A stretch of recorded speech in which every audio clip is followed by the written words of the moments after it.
Perkenalkan, nama saya Aditya Dwi Wibowo.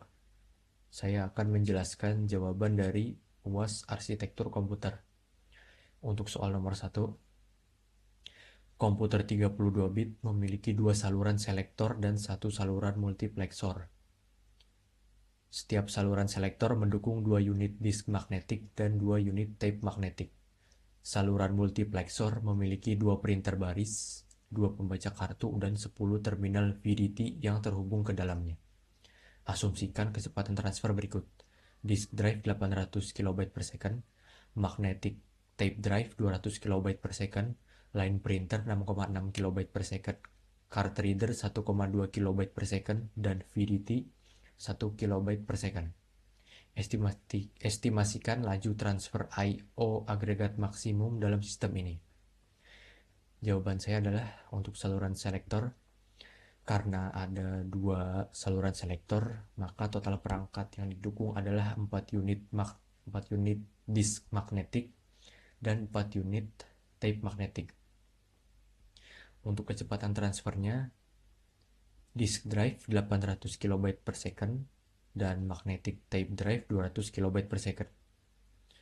Untuk total kecepatan transfer saluran selektor, 4 disk magnetik dikali 800 KB per detik ditambah 4 tape magnetik dikali 200 KB per detik, yang dimana hasilnya 4000 KB per detik. Lalu selanjutnya untuk saluran multiplexor mempunyai perangkat 2 printer baris, 2 pembaca kartu, dan 10 terminal VDT dengan kecepatan transfer line printer 6,6 KB per detik, card reader 1,2 KB per detik, dan VDT 1 KB per detik. Total kecepatan transfer saluran multiplexor adalah 2 printer baris dikali 6,6 KB per detik ditambah 2 pembaca kartu dikali 1,2 KB per detik ditambah 10 terminal VDT dikali 1 KB per detik, yang dimana hasilnya adalah 25,6. Lalu untuk menghitung laju transfer I/O agregat maksimumnya adalah dengan menjumlahkan total kecepatan transfer saluran selektor dengan total kecepatan transfer saluran multiplexor. 4000 KB per detik ditambah 25,6 KB per detik, yang dimana hasilnya 4025,6 KB per detik. Jadi laju transfer I/O agregat maksimumnya adalah 4025,6 KB per detik. Untuk soal yang nomor 2, pertimbangkan ruang alamat logis yang dipetakan halaman. Terdiri dari 32 halaman, masing-masing 32 KB, yang dipetakan ke dalam ruang memori fisik 1 MB. Jawaban saya adalah untuk yang A. Jadi kita memiliki ruang alamat logis yang terdiri dari 32 halaman dengan setiap halaman berukuran 2 KB atau 2048 bytes. Maka kita perlu menghitung jumlah bit yang dibutuhkan untuk merepresentasikan alamat logis. Bit untuk halaman, total halamannya ada 32. Jadi log 2 32, jadinya 5 bit yang diperlukan untuk merepresentasikan 32 halaman. Lalu bit untuk offset dalam halaman, ukuran halamannya 2 KB atau 2048 bytes. Jadi log 2 2048. Jadi 11 bit diperlukan untuk merepresentasikan offset dalam halaman. Jadi format alamat logis prosesor adalah gabungan dari bit untuk halaman dan bit untuk offset dalam halaman, yaitu 5 bit untuk halaman dan 11 bit untuk offset dalam halaman. Jadi totalnya ada 16 bit untuk alamat logis. Yang selanjutnya untuk poin B. Apa pengaruhnya pada tabel halaman jika ruang memori fisik dikurangi setengahnya? Jadi karena di awal kita memiliki ruang memori fisik 1 MB, jika ruang memori fisik dikurangi setengahnya, maka kita memiliki 512 KB.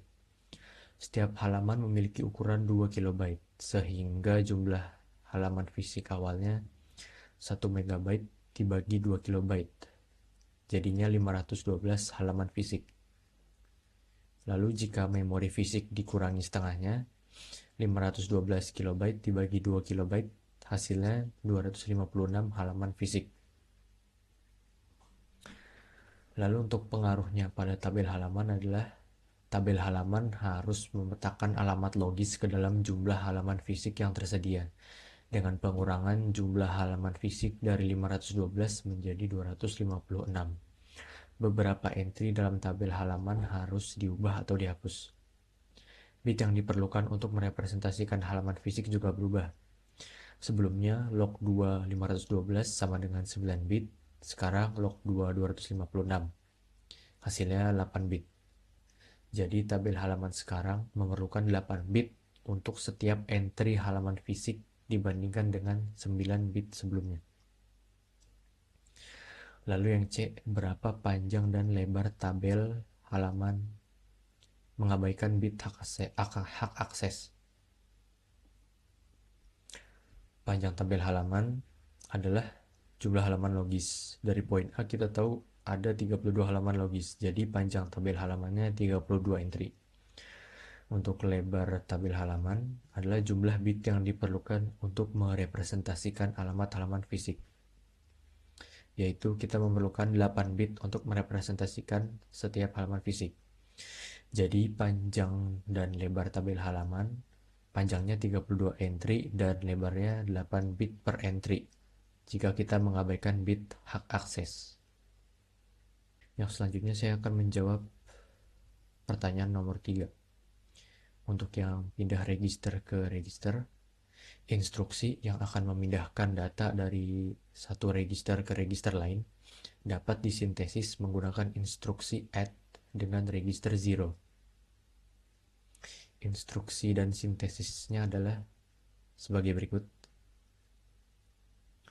Instruksi ini menambahkan nilai 0 dari register $0 ke $T2 dan menyimpannya di $T1 yang efektif memindahkan nilai dari $T2 ke $T1.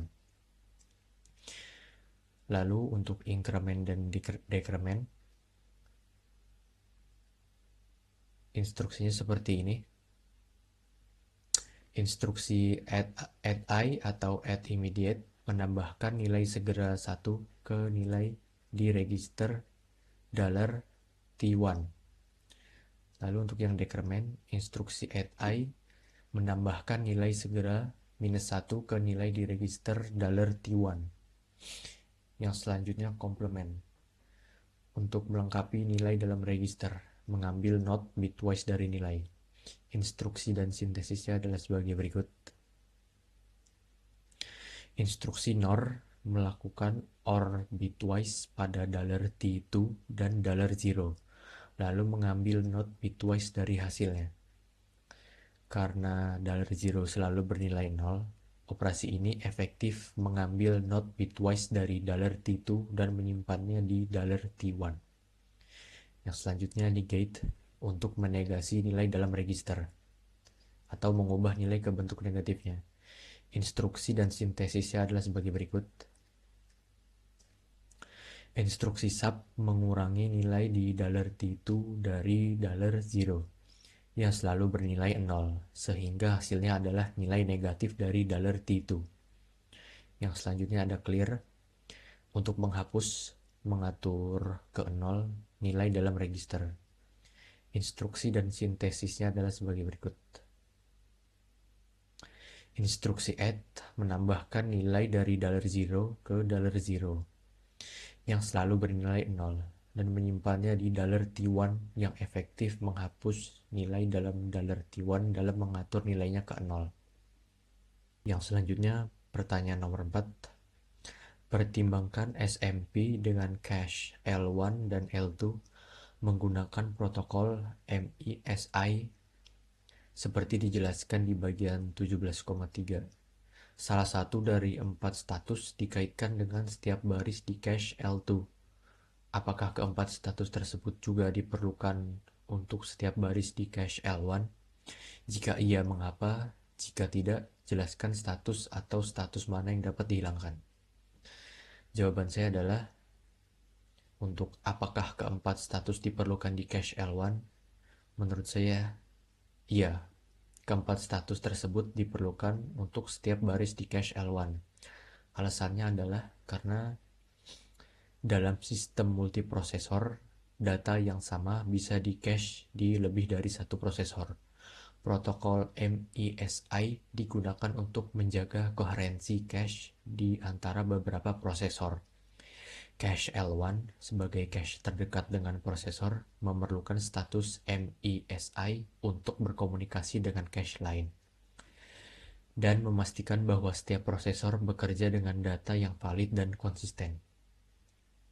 Alasan yang selanjutnya, status MISI membantu dalam mengoptimalkan akses data. Misalnya, jika data dalam status eksklusif, cache L1 dapat melayani read-hit dengan cepat tanpa perlu berkomunikasi dengan cache lain atau memori utama. Jika data dalam status shared, cache L1 tahu bahwa data tersebut mungkin ada di cache lain dan dapat mengambil langkah-langkah untuk menjaga koherensi. Alasan selanjutnya adalah ketika data di cache dimodifikasi, cache L1 harus tahu bahwa ia memiliki satu-satunya salinan data yang valid dan harus menuliskan kembali data tersebut ke memori utama atau berbagi dengan cache lain jika diperlukan.